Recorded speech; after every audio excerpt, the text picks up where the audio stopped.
자, 인사합니다. 안녕하세요. 예, 잘 보내셨습니까? 예, 그래요. 그래도 누가 누군지 모르겠습니다. 자, 다 마스크 하고 있어서 지금쯤이면 제가 기억을 하셔야 되구나. 아, 맞다, 이렇게 해야 되는데 다 마스크 하고 계시고, 그 다음에는 비대면 수업을 해서 잘 모를 것 같아요. 눈빛으로 확인해야 되겠다, 이제. 자, 여기 이렇게 써졌습니다. 유쾌한 강의, 수험생들은 쾌유에 되는 강의 해보도록 노력을 하겠습니다. 이렇게. 자, 오늘 기본 강의 이제 일요일 과정 세 번째 시간입니다. 첫 번째 시간, 두 번째 시간은 여러분하고 비대면 수업 했어요. 뭐 거의 비대면 수업이잖아요.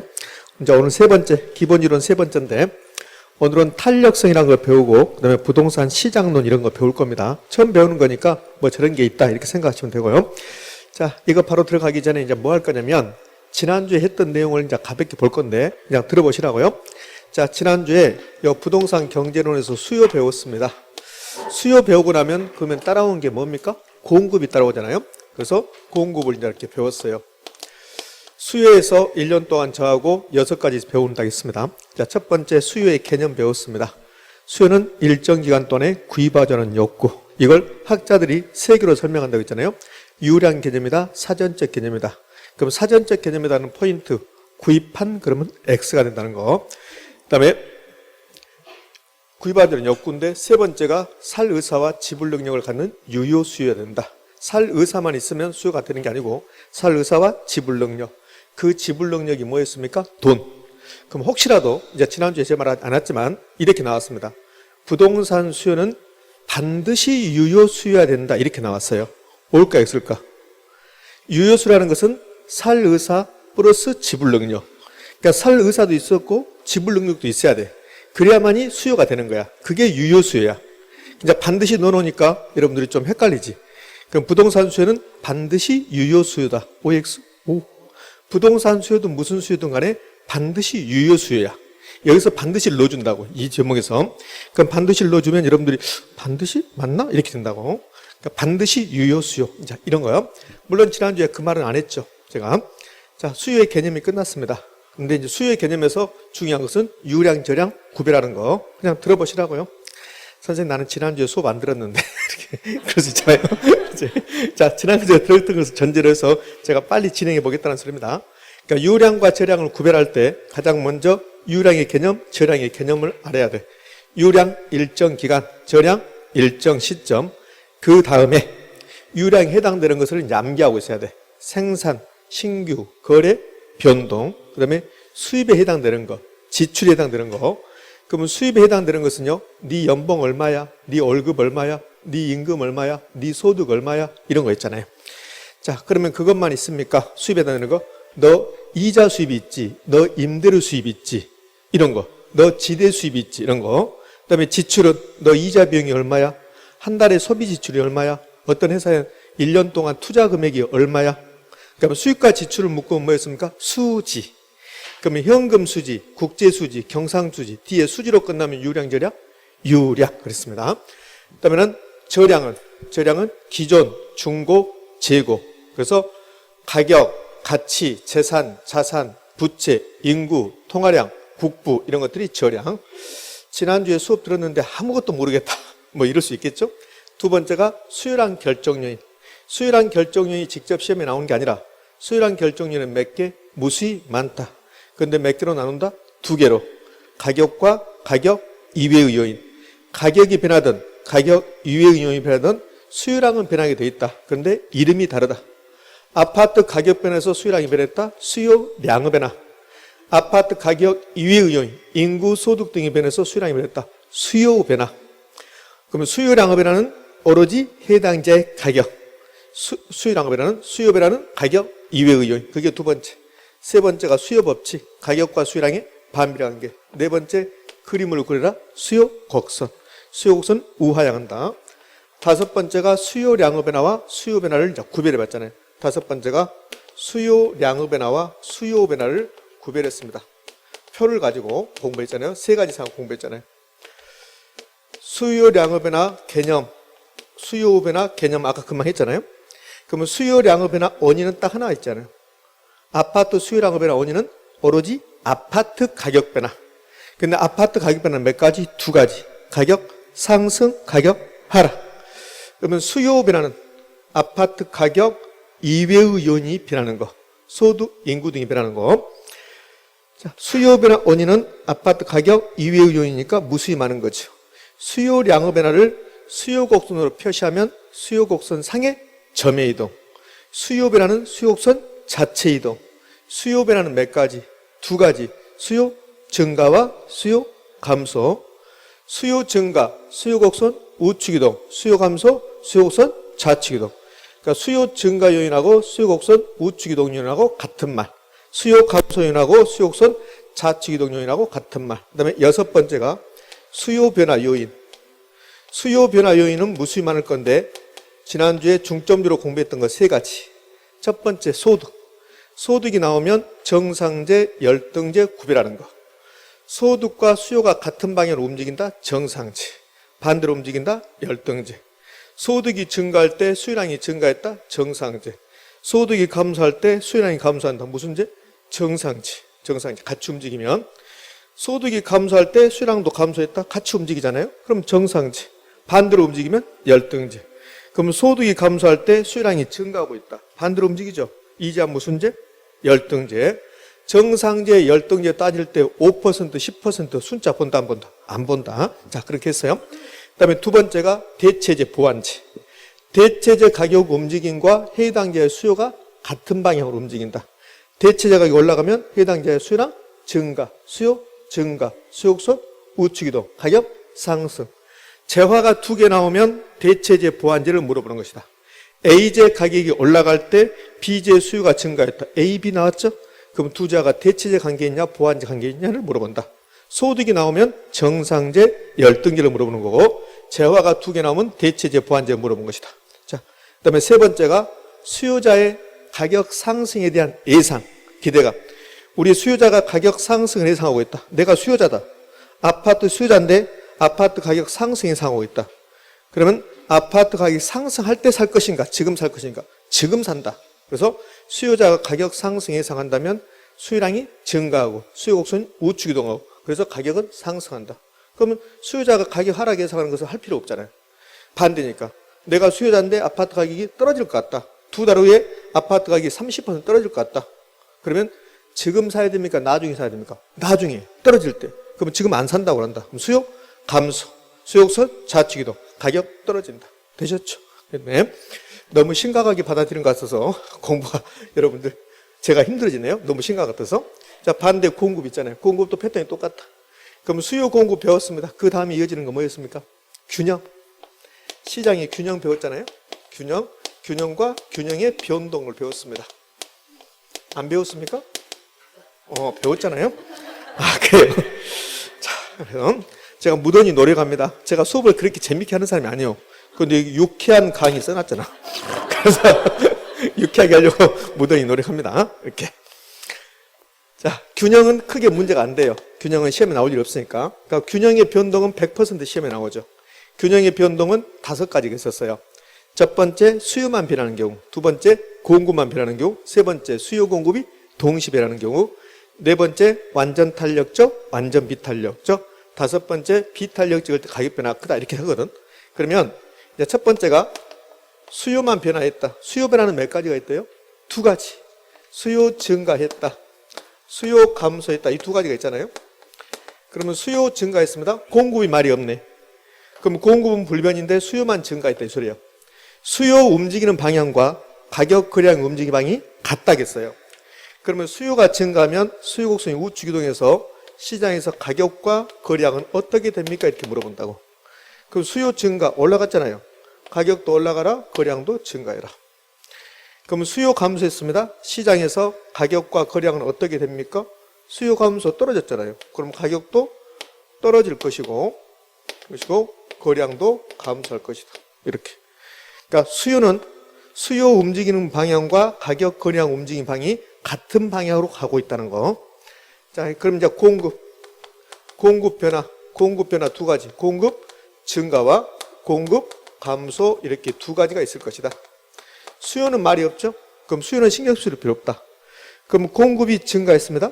공급 곡선은 우측 이동할 거고 그래서 시장에서 가격과 거래량이 변동할 건데 공급은 가격만 반대 방향으로 보내주면 된다. 그럼 공급이 증가했으니까 올라갔네? 가격은 떨어지겠네? 거래량은 그대로 증가. 자, 공급이 감소했습니다. 그러면 공급이 감소하면 시장에서 가격과 거래량은 어떻게 됩니까? 가격과 거래량은 어떻게 됩니까? 그 소리야. 공급 움직이는 방향과 가격만 반대로. 공급이 감소 떨어졌습니다. 가격은 상승, 거래량은 감소. 됐습니까? 이렇게. 자, 1번은 수요만 변하는 경우, 2번은 공급만 변하는 경우. 그런데 수요와 공급이 동시에 변하는 경우도 있을 것이다. 그래서 수요 변화와 공급 변화가 동시에 발생하는 경우가 있는데 이게 일단 4가지가 나오고 여기서 총 12가지가 된다. 그럼 4가지는 수요 증가, 공급 증가, 수요 증가, 공급 감소, 수요 감소, 공급 증가, 수요 감소, 공급 감소. 이렇게 해서 4가지 나오고 그 4가지 각각의 몇 가지 경우가 있다? 3가지 경우가 있다. 이렇게. 자, 그러면 해볼까요? 자, 첫 번째. 이게 가장 시험에 잘 나와요. 수요는 증가하고 공급은 감소했단다. 그러면 시장에서는 가격과 거래량은 어떻게 됩니까? 이렇게 수요 변화와 공급 변화가 동시에 발생하면 가격과 거래량 둘 중에 하나가 알 수 없다가 나온다 했어. 둘 중에 하나가. 가격도 상승하고 거래량도 증가하면 이렇게 안 나와. 가격, 거래량 둘 중에 하나가 알 수 없다가 나온다고. 자, 그러면 수요 증가 따로, 공급 증가 따로 이렇게 보라겠어요. 그러면 수요 증가했습니다. 가격은 상승, 거래량은 증가. 공급이 감소했습니다.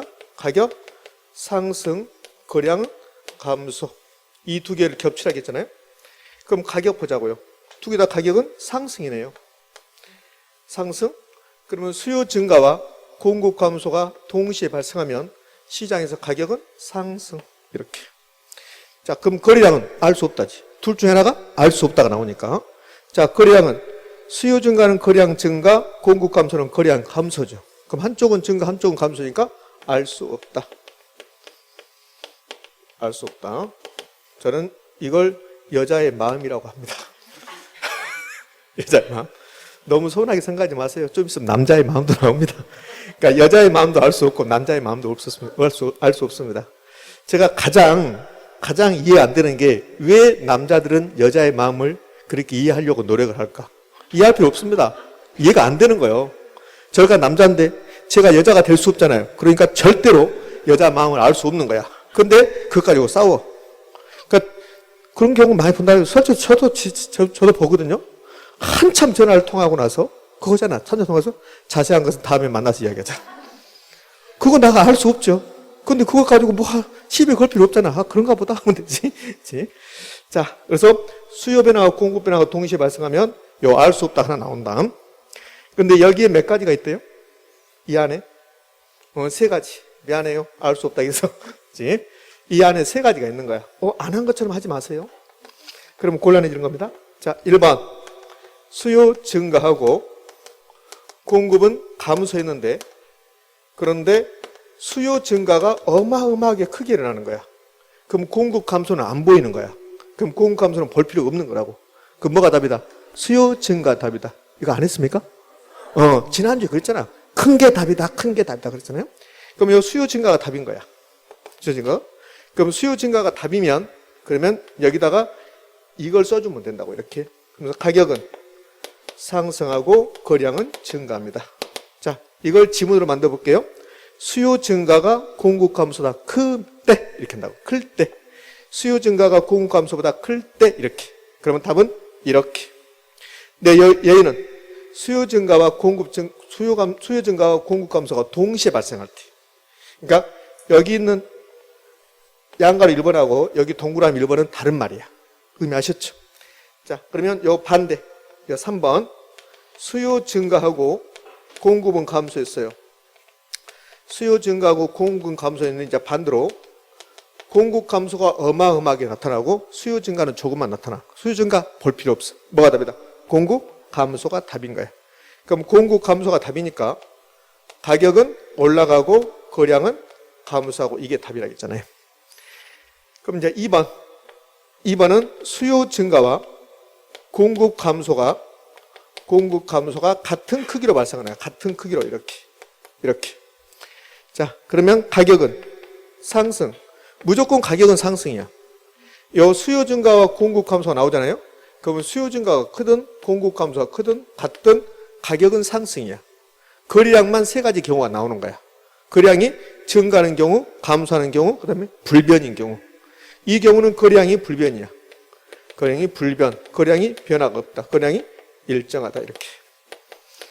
자, 이게 수요와 공급이 동시에 변하는 경우. 그러니까 균형의 변동에서 이게 세 번째. 자, 네 번째가 완전 탄력적, 완전 비탄력적. 다섯 번째가 비탄력적으로서 가격 변화가 크다. 자, 그런 것들은 탄력성을 배워야 된다고 이렇게. 그러니까 여기까지 이제 공부했다고 생각하시면 돼요. 지난주에. 자, 그러면 요 3번이 중요한 게 아니라 요 1번하고 2번을 먼저 알으셔야 된다. 1번, 2번 알면 3번은 자동적으로 알게 되어 있다. 자, 여기까지 정리됐습니다. 자, 그러면 이제 오늘 공부할 내용을 가볼 건데요. 오늘은 이제 탄력성입니다. 수요 배우고 공급 배우고 균형과 균형 변동 배웠어요. 그럼 이제 탄력성 배울 건데 이 탄력성이 제가 수업을 하다 보니까 여러분들이 부동산을 결혼해서 첫 번째 브레이크가 걸리는 곳 그게 탄력성이야.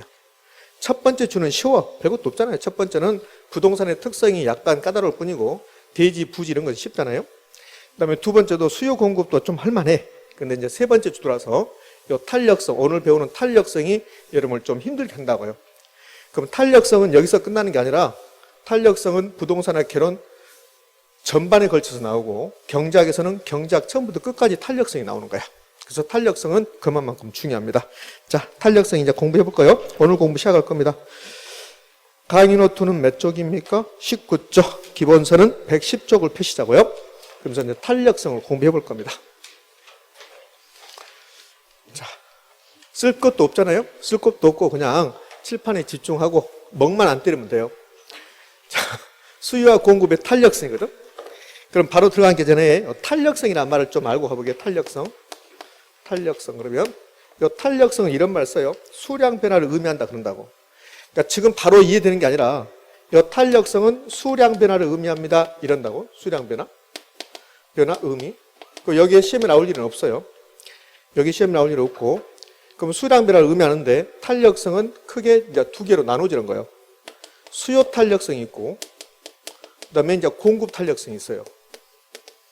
그러면 수요 탄력성은 뭐 의미하고 공급 탄력성은 무엇을 의미할까? 수요 탄력성은 수요량 변화를 의미해요. 공급 탄력성은 공급량 변화를 의미한다고. 우리 지난주까지 이런 거 배웠잖아요. 소득이 증가하면 거래가 정상될 때 소득이 증가하면 수요량은 증가한다. 가격이 상승하면 수요량은 감소한다. 이런 거 배웠잖아요. 거기에 숫자 집어넣으면 탄력성이야. 선생님 무슨 말이야? 자, 수요 탄력성은 수요량 변화를 의미하는데 자, 이렇게 봐요. 자, 어떤 물건의 가격이 있어. 어떤 물건의 가격이 올라가요. 올라가면 그러면 그 물건의 수요량은 증가할까 감소할까? 감소하겠지. 감소. 그럼 이 가격이 올라갔는데 수요량이 반드시 감소하는 것은 아니라고요. 수요량이 감소하지 않을 수도 있다고. 그러면 가격이 올라갈 때 수요량이 변하잖아요. 수요량이. 이 수요량이 변하는 정도를 수요 탄력성이라고 한다고. 자, 그럼 가격이 여기 10%가 이제 올라갔어요. 어떤 물건의 가격이 10%가 올라갔다. 그럼 10% 올라가면 수요량이 변하겠죠. 수요량이 변하는데 5%가 변할 수도 있고 4%가 변할 수도 있고 수요량이 20%가 변할 수도 있다는 소리 이렇게. 물론 가격이 올라갔으니까 수요량은 감소하겠죠. 그래도 수요량이 변하지 않을 수도 있죠. 이 수요량이 변하는 정도를 탄력성이라고 한단 말이에요. 그래서 수요량이니까 무슨 탄력성? 수요 탄력성 이렇게 부르는 거야. 그럼 공급 탄력성은 자, 가격이 어떤 물건의 가격이 10%가 이렇게 올라갔어요. 그럼 가격이 올라가면 공급량은 증가할까 감소할까? 증가하겠지. 증가. 가격이 올라갔으니까 공급량이 증가하자. 공급법칙. 지난주에 이거 공급법칙 2번 이야기했더니 기밥하던데? 저 쉬운 것을 이렇게 또 한다고? 이게 공급법칙이잖아. 가격이 올라가면 공급량이 증가한다. 이거 공급법칙이잖아요. 근데 지난주는 됐는데 오늘 또 안 되네. 왜 그러신데요? 자, 어제는 중개사법 했습니까? 중개사법은 부담도 없는데 왜 안 될까? 중개사법 부담도 없는데 어제 엄청나게 어려운 내용을 했다면 그럼 오늘 좀 여러분이 힘들 수도 있지만 어제는 뭐 그냥 앉았다 가는 거잖아요. 그렇지? 수업도 빨리 끝나고 그렇지? 물론 우리 선생님께서 정자세로 넥타이도 하고 오시고 그러니까 넥타이 하고 오셨나요? 그렇지. 그러니까 약간 부담 들을 수 있지만, 그렇지만 내용은 쉽잖아요. 이거 뭐. 자, 그래요. 자, 그러면 가격이 올라가면 공급량은 증가한다. 이거 배웠다고. 이게 이제 공급 법칙이야. 여기에다가 숫자를 집어넣으면 10%, 8% 숫자를 집어넣으면 그게 탄력성이 되는 거야. 그럼 여기까지는 지금 뭡니까? 공급 법칙. 여기다 숫자 집어넣어 주는 거야. 예를 들어서 가격이 10% 올라갔습니다. 그럼 공급량이 얼마나 변하는가? 그 변하는 정도를 탄력성이라 한단 말이에요. 근데 공급량이니까 공급 탄력성이라 한다는 소리고. 그럼 가격이 10 올라갈 때 공급량도 10%가 증가했다. 이렇게 된다고. 이런 경우가 있고 공급량이 20% 증가하는 경우가 있고 공급량이 5%가 증가하는 경우가 있고 이런 것들. 그럼 이 중에서 20%가 가장 크게 변하죠. 이렇게 되면 공급이 탄력적이다 이렇게 부르는 거야. 그러면 탄력성이라는 것은 요 가격이 변할 때 수요량이 공급량이 어느 정도 변하는가. 이 수요량 공급량 변화 정도 즉 수량 변화를 의미하는 거야. 그게 탄력성이야. 아직도 이제 감이 안 와. 탄력성은 수요 탄력성과 공급 탄력성이 있는데 그런데 수요 탄력성은 수요량이 어느 정도 변하는가 공급 탄력성은 공급량이 어느 정도 변하는가 그게 탄력성이라고. 자 이제요 수요 탄력성 공급 탄력성이 얼추 이해됐는데 수요 탄력성은 몇 가지가 있냐면 무수히 많고 공급 탄력성은 몇 가지가 있냐면 무수히 많아요. 자 그러면 지금부터 제가 수요 탄력성을 만들어 볼 테니까요 한번 보시라고요. 우리 수요 공급에서 수요에서 두 번째 수요에서 1번이 수요의 개념 2번이 뭐였냐면 수요량 결정률이라는 걸 배웠어요. 그래서 수요에서 두 번째가 여기다 아파트 예를 들고 아파트 수요량 결정 요인 수요량 변화 요인 이런 걸 배웠다고요. 기억나시나요? 자, 그럼 여기서 이렇게 해서 이게 함수 기호고 이거 의미가 없어요. 그래서 1번 타자가 아파트 가격 이렇게 했어요. 그 다음에 2번 타자가 뭐였던가요? 뭐 인구도 있었고 소득도 있었고 이렇게 나왔다고. 그 다음에 대체재 가격도 있고 대체재 가격 그 다음에 이자율. 자 그만 쓰라고 그래. 무수히 많으니까 이렇게. 기억나시죠? 자 그러면 요 가격이 변하면 수요량은 변화합니까 안 합니까? 하지요. 소득이 변하든 인구가 변하든 수요량이 변화하죠. 그럼 여기 탄력성은 수요량 변화를 의미하고 수요 탄력성은 수요량 변화를 의미해요. 수요량 변화. 수요량 변화 의미. 변화 의미한다고. 정확하게는 수요량 변화의 정도를 의미하는 거야. 그러니까 수요량 변화가 크냐 작냐를 말하는 게 그게 수요 탄력성이야. 그러면 수요량 변화가 없다. 가격이 변해도 수요량 변화가 없다. 그러면 수요 탄력성이 있다 없다? 없다. 그게 수요 탄력성이 0이다 이렇게 하는 거라고 이게. 자 그러면 공급 탄력성은요. 공급 탄력성은 무슨 변화 의미? 공급량 변화의 정도를 의미한다 이렇게 된다고. 그럼 이제 수요 탄력성은 요 수요량 변화. 요 결정 요인이 변화 요인입니다. 그러면 수요량 변화 요인은 무수히 많잖아요. 그럼 요 수요량이 변화하는 정도를 탄력성이라고 그래요. 그러면 가격이 변화했습니다. 그럼 수요량은 변화하지요. 맞죠? 그럼 수요량이 변화했으니까 수요 탄력성이겠네. 그러니까 이거 수요 탄력성이에요. 수요 탄력성. 이거는 지금 두 번째 보는 거예요. 기초 인문과정에서 봤었습니다. 자, 그러면 인구가 변했습니다. 인구가 변하면 수요량은 변합니까? 예, 변화하죠. 이것도 수요량 변화했으니까 수요 탄력성이야. 소득이 변화했습니다. 수요량 변화하던가요? 예. 이것도 수요 탄력성이야. 이렇게. 그럼 대체재 가격 변했다. 이자율 변했다. 전부 다 수요량 변화하죠? 이것도 전부 다 수요 탄력성이에요. 그러면 수요 탄력성은 몇 가지일 것 같아요? 무수히 많아. 무수히 많은데 우리가 공부하는 것은 세 가지 공부하는 거야. 그 세 가지를 지금부터 이제 구별하는 거예요. 자, 그럼 대체재 가격 변했습니다. 그러면 아파트와 대체 관계에 있는 재화의 가격이 변했다? 그럼 아파트 수요량은 변한다고. 그럼 얘도 무슨 탄력성? 수요 탄력성. 이렇게. 그런데 탄력성이 무수히 많으니까 이름 붙여주는 거야. 우리도 다 이름 있잖아요. 마찬가지로. 그러면 이 가격이 변해서 수요량이 변했다? 수요 탄력성인데 수요 가격 탄력성. 인구가 변해서 수요량이 변했다? 그럼 수요 무슨 탄력성? 인구 탄력성. 인구 탄력성. 소득이 변해서 수요량이 변했다? 그럼 수요 소득 탄력성. 대체재 가격, 보완재 가격이 변해서 수요량이 변했다. 수요 교차 탄력성. 이렇게 변하는 거예요. 그럼 이자율이 변해서 수요량이 변했다. 수요 이자율 탄력성 이렇게 부르는 거야. 자, 그러면 수요 탄력성은 몇 개? 무수히 많은데 몇 가지 배운다? 세 가지 배운다. 선생님 네 가지인데 아니 세 가지. 빨간 거 세 가지. 그래서 수요 탄력성 중에서 우리는 수요의 가격 탄력성, 수요의 소득 탄력성, 수요 교차 탄력성 이렇게 세 가지 배운다. 그럼 수요 탄력성은 수요량 변화를 의미하는데 가격이 변해서 수요량이 변하면 수요 가격 탄력성, 소득이 변해서 수요량이 변하면 수요의 소득 탄력성, 대체재 보완재 가격 변해서 수요량이 변하면 수요 교차 탄력성 이렇게 부른단 말이지.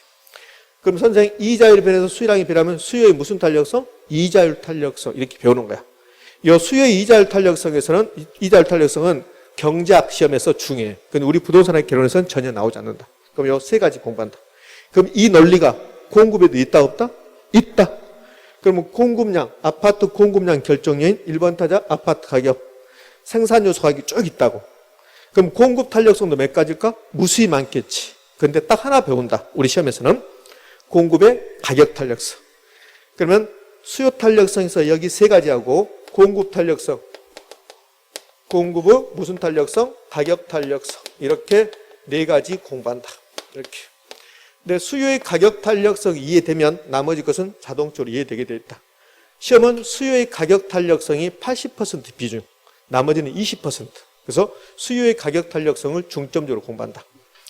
그러면 수요의 가격 탄력성 이제 바로 갈 건데요.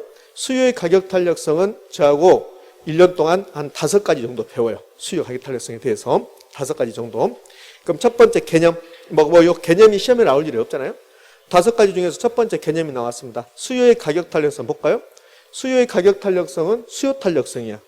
그러니까 수요량이 어느 정도 변하는 걸 보는 거예요. 뭐가 변했을 때? 가격이 변했을 때. 봐요. 가격이 1% 변할 때 수요량이 변하는 정도. 그럼 가격이 1% 변해도 수요량이 변화가 없다. 그러면 수요 탄력성은 있다 없다? 없다. 탄력성이 0이다. 이렇게 하는 거야. 그럼 가격이 1% 변할 때 수요량이 3% 변했다. 탄력성 몇이다? 3이다. 가격이 1% 변할 때 수요량은 5% 변했다. 탄력성 몇이다? 5다. 자, 가격이 10% 변했습니다. 그럼 수요량이 30% 변했다. 그럼 탄력성 몇이다? 3이다. 됐죠? 가격이 10 변할 때 수요량이 50% 변했다. 탄력성 몇이다? 5다. 아무것도 아니잖아요. 자, 그럼 이렇게 볼까요?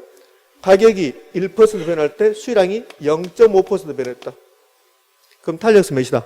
0.5다. 0.5다. 그러니까 수요의 가격 탄력성은 가격이 변할 때 수요량이 변하는 정도인데, 그런데 가격이 하나 변할 때 수요량이 몇 개 변하는가? 그 정도. 그럼 수요량 변화가 크면 탄력성이 크다 가고 수요량 변화가 작으면 탄력성이 작다. 이렇게 표현하는 거예요. 그럼 가격이 아무리 변해도 수요량 변화가 없다. 그럼 탄력성은 0이다. 이렇게 하는 거예요. 그럼 선생 어떻게 요 3이 나왔습니까? 이 공식이지. 그러니까 이 공식은 이제 암기하셔야 돼요. 공식 암기. 수요의 가격 탄력성 5개 배우는데 첫 번째 1번 배웠습니다. 개념. 2번 공식 암기. 요거 암기. 네, 암기할 필요 없어요. 억지로. 자, 알려드릴게요. 이미 다 알고 있겠지만 수요 가격 탄력성 써놓고 공식은 어떻게 되는가? 이렇게 나누는 거야. 수요를 가격으로 나눈 거라고. 그럼 수요의 가격을 나누면 정확하게는 이 수요를 가격으로 나눈 건데 수요량 변화율을 가격 변화율로 나눈 거야. 그게 수요의 가격 탄력성 공식이라고. 자, 그러면 수요의 가격 탄력성이 있고 수요 탄력성은 또 두 가지가 또 있잖아요. 뭐가 뭐 있습니까? 수요의 소득 탄력성과 수요의 교차 탄력성 있잖아요. 그럼 여기다가 수요의 소득 탄력성 한번 써볼까요? 그러면 수요의 소득 탄력성의 개념하고 공식을 한번 보자고요. 자, 그러면 수요의 소득 탄력성은 이 가격 자리에 뭐 들어가면 돼요? 소득. 여기다 소득 넣어주면 된다고. 그러면 수요의 소득 탄력성은 소득이 1% 변할 때 수요량이 어느 정도 변하는가? 그러면 소득이 1% 변할 때 수요량이 3% 변했다. 그때는 수요의 무슨 탄력성이? 소득 탄력성이 3이다. 이렇게 하는 거예요. 이렇게. 자, 그러면 공급의 가격 탄력성이 있을까 없을까? 있겠죠. 그러면 공급의 가격 탄력성은 수요 자리에 공급을 집어넣어 주는 거야. 공급. 그러면 공급의 가격 탄력성은 가격이 1% 변할 때 공급량이 어느 정도 변하는가? 가격이 1% 변할 때 공급량이 3% 변화했다. 그러면 공급의 가격 탄력성 몇이다? 3이다. 이렇게. 되셨죠? 그렇죠? 자, 그러니까 수요의 가격 탄력성만 알면 줄줄이 사탕으로 알게 된다. 제가 수요의 교차 탄력성 말하지 않았거든요. 수요 교차 탄력성은 좀 복잡해요. 그래서 지금 하는 게 아니고. 자, 그러면 수요의 가격 탄력성 공식은 외울 필요 없이 이렇게 나눈 것이다. 그러면 수요의 소득 탄력성 써볼까요? 자, 수소탄.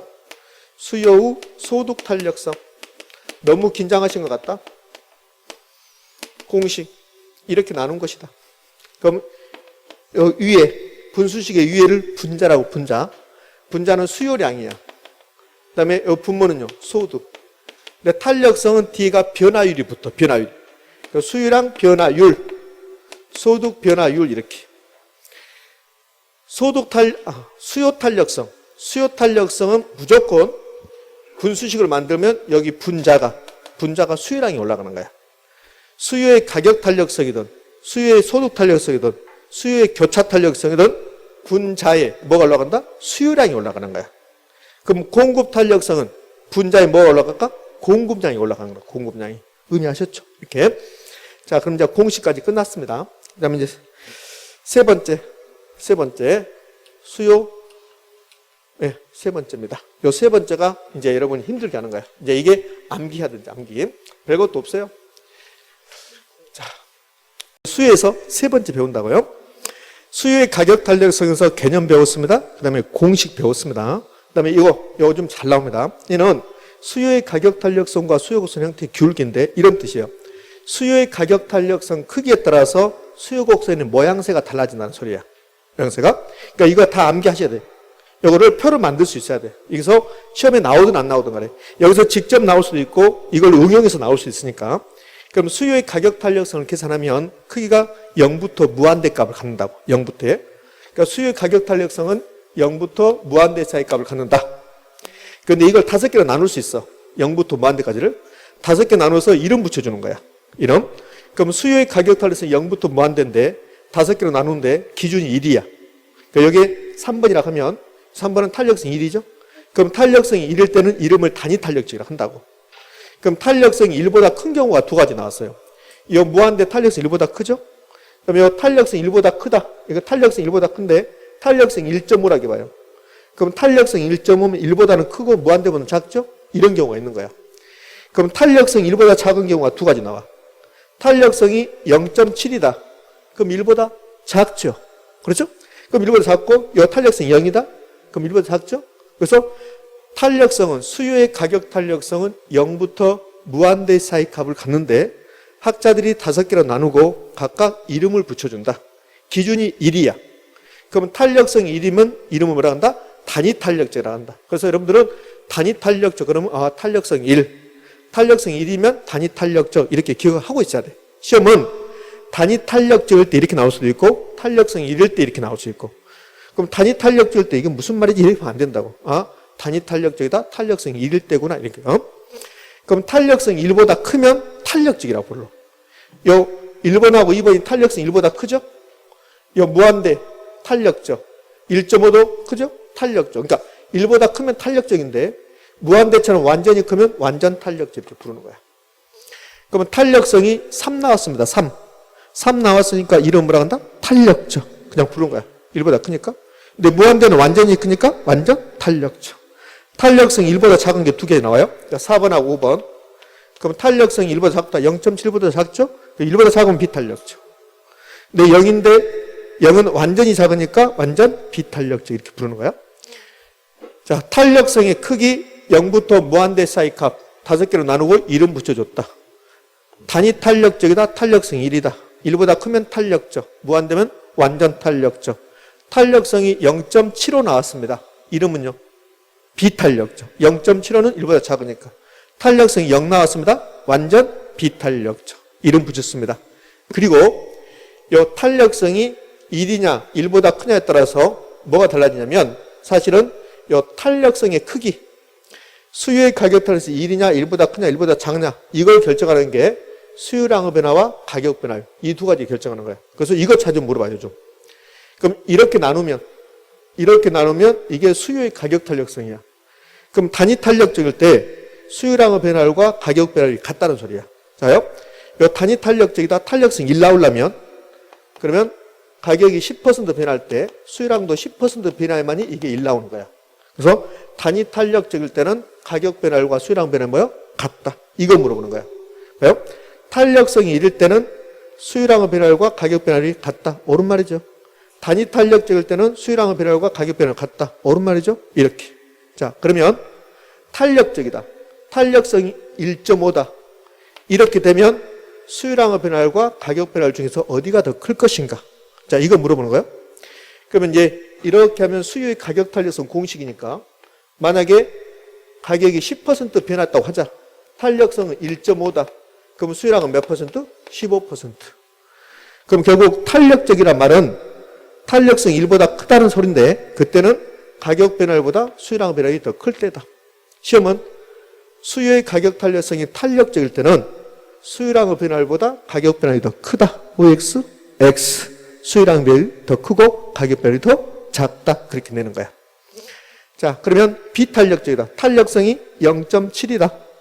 그럼 탄력성이 0.7이면 가격이 10% 변하면 수율항은 몇 퍼센트? 7% 변한다. 그럼 비탄력적이면 수율항의 변화율과 가격 변화율 중에서 어디가 크다? 가격 변화율이 더 크다. 되셨죠? 이거 두 개다. 2번하고 4번.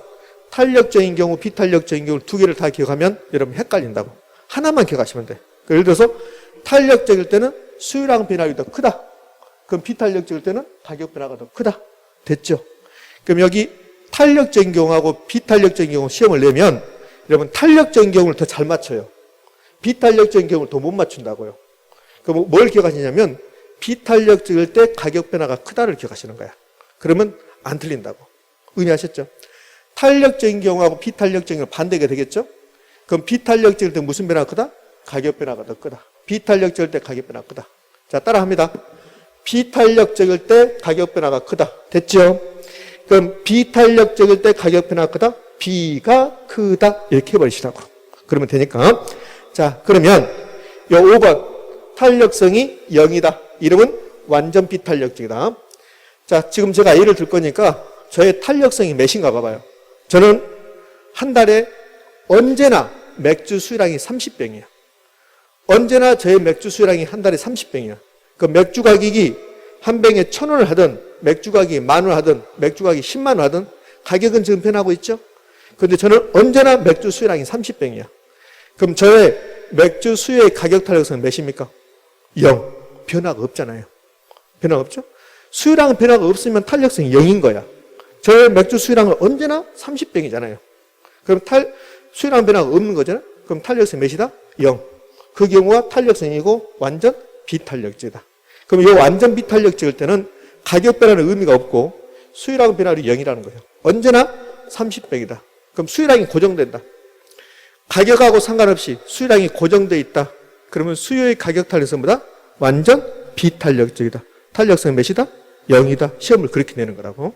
자, 그럼 이렇게 나왔어요. 가격 변화와 상관없이 수율량이 고정된다면, 수율량이 고정된단 말은 수율량이 0이라는 소리가 아니에요.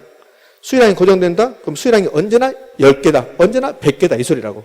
그 가격 변화와 상관없이 수율량이 고정된다면 수요의 가격 탄력성은 완전 탄력적이다. OX, X.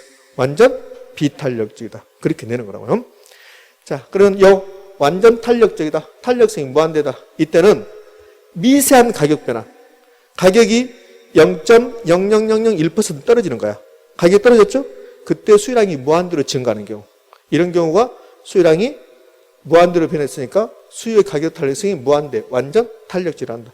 그럼 여기 수요량이 무한대로 변했다. 탄력성이 무한대다. 완전 탄력적이다. 이때는 가격 변화는 의미가 없고 수율량의 변화율이 뭐가 된다? 무한대가 된다. 이런 경우.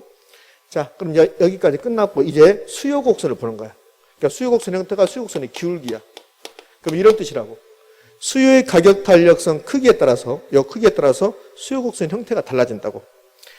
자, 그래서 이거는 무조건 외우는 거야, 그냥. 이 수평선 나왔죠? 수요의 가격 탄력성이 무한대다. 완전 탄력적이다. 그럼 수평선인데 이렇게 외우라고 했잖아요. 완전 탄력적이다. 이렇게. 그래서 수요 곡선이 이렇게 수평선 나오면 그러면 탄력성이 무한대. 이름은 완전 탄력적. 수요 탄력성이 0이다. 완전 비탄력자다. 완전 비탄력자 이렇게 하겠잖아요. 그럼 완전 비탄력자면 수요 곡선보다 수직선이다. 탄력성이 0이다. 이렇게. 자, 이렇게 나오는 게 직각삼곡선 탄력성 1이다. 이걸 안 중요하다고 그랬습니다. 그럼 이제 5개 중에서 몇 개 끝났어요? 3개 끝났죠.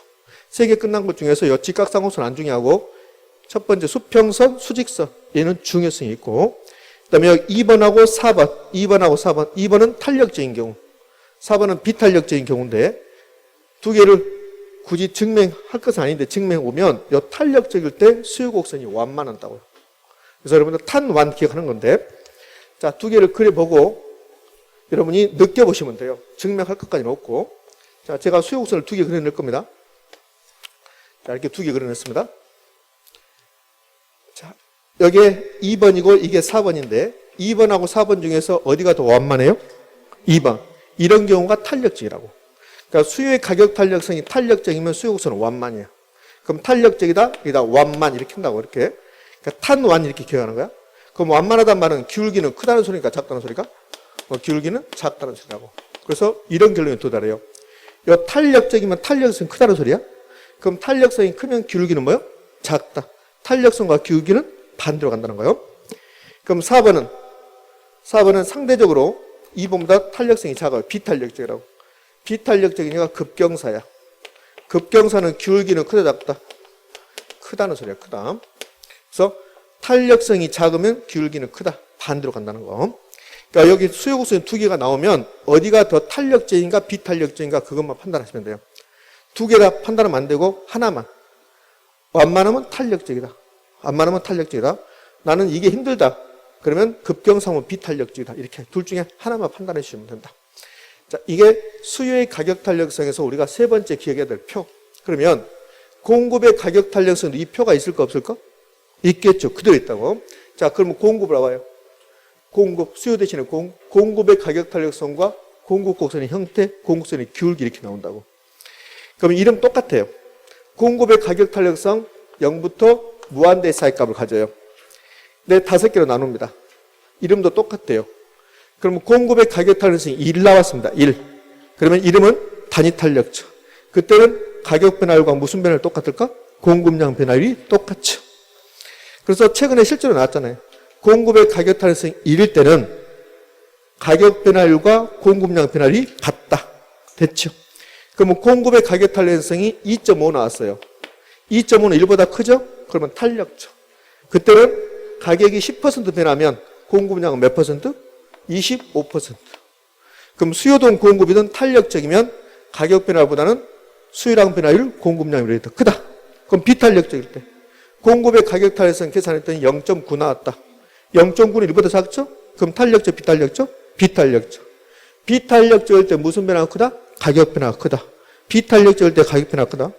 그럼 공급의 가격 탄력성이 0.9 나왔다. 비탄력적이라 하고 가격이 10% 변하면 그때는 공급량 변화를 몇 퍼센트? 9%다. 그러니까 비탄력적일 때는 가격 변화가 더 크다. 자, 탄력성이 0 나왔다. 그럼 탄력성이 0 나왔다. 이름은 완전 비탄력적. 그때는 공급량 변화율이 0이 된다. 공급의 가격 탄력성이 무한대. 이름은 완전 탄력적. 그때는 공급량 변화율이 무한대가 된다. 그럼 이제 공급곡선 만들어 봐야 되겠죠? 공급곡선 몇 개 만들까? 5개 만들겠죠? 똑같아요. 수요등 공급이든 이게 완전 탄력적 나왔다. 완전 탄력적. 그럼 완전 탄력적 나오면 완전 탄력적이니까 수요곡선이든 공급곡선은 뭐다? 수평선. 이게 완전 탄력적. 공급곡선이 수직선이다. 탄력성 몇이다? 0. 완전 비탄력적. 자, 근데 수요는 탄력성 1이면 수요곡선이 직각삼곡선이야. 공급은 직각삼곡선이 아니라 공급선이 이렇게 되는 거야. 이렇게. 이게 탄력성 1일 때라고. 이거 안 중요해요. 완전 탄력적, 완전 비탄력적 중요하고 단위 탄력적일 때는 이 곡선은 안 중요합니다. 자, 그러면 2번하고 4번. 2번하고 4번 이제 2개 비교할 건데 그럼 공곡선을 제가 2개 그려볼 테니까 어디가 탄력적인가 보시라고요. 자, 2번, 4번. 어디가 탄력적입니까? 2번. 완만하면 탄력적이니까.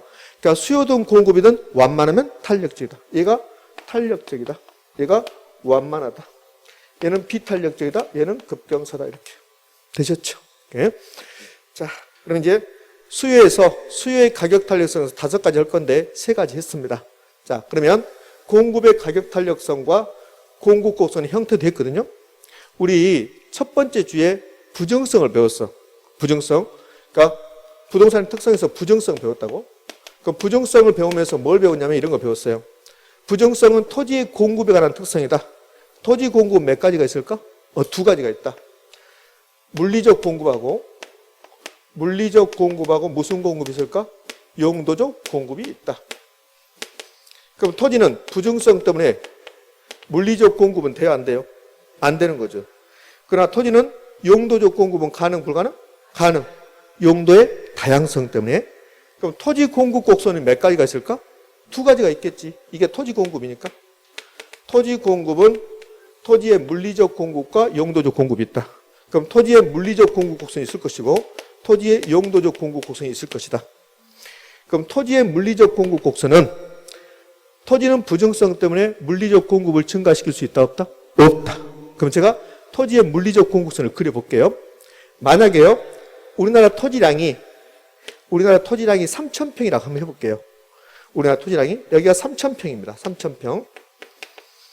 자, 이게 물리적 공급량. 그러니까 물리적 공급량은 증가시킬 수 없거든. 언제나 3,000평이거든. 그럼 토지 가격이 우리나라 토지 가격 평당 1,000만 원이야. 그때도 공급량은 얼마?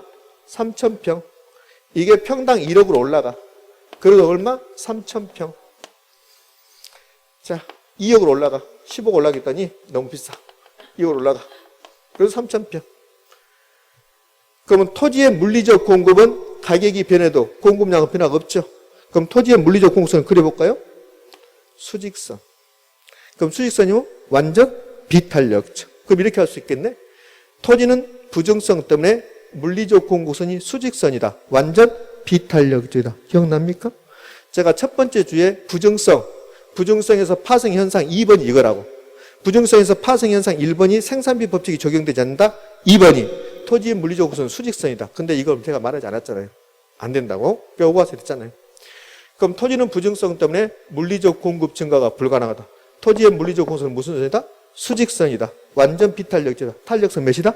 0이다. 0 됐습니까? 자, 강의 노트요. 강의 노트 요 공급 한번 가볼게요. 자, 강의 노트 공급 부분을 갈 건데, 15쪽. 강의 노트 15쪽 봅니다. 강의 노트 15쪽 보면 4번 공급 곡선 나왔죠? 찾으셨습니까?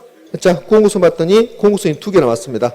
토지의 물리적 공급 곡선, 2번 토지의 용도적 공급 곡선. 용도적 공급을 경제적 공급이라고 하죠? 그럼 토지의 왼쪽에 있는 토지의 물리적 곡선은 뭡니까? 수직선. 수직선 밑에다 뭐라고 쓸래요? 완전 비탄력적. 탄력성 몇이다? 0. 이렇게. 자, 그럼 이렇게 할 수 있겠네. 그냥 쓰세요. 수직선 밑에다가 완전 비탄력적. 탄력성 몇이다? 0. 0. 자, 그러면 제가 해볼게요. 토지는 부정성 때문에 공급을 증가시킬 수 없다. 따라서 토지의 물리적 공급선은 수직선이고 완전 비탄력적이고 탄력성 0이다. 됐습니까? 이렇게. 그럼 용도적 공급은 가능, 불가능? 가능. 그래서 용도적 공급 수직선이 아닌 거야. 우상향으로 나타난다고.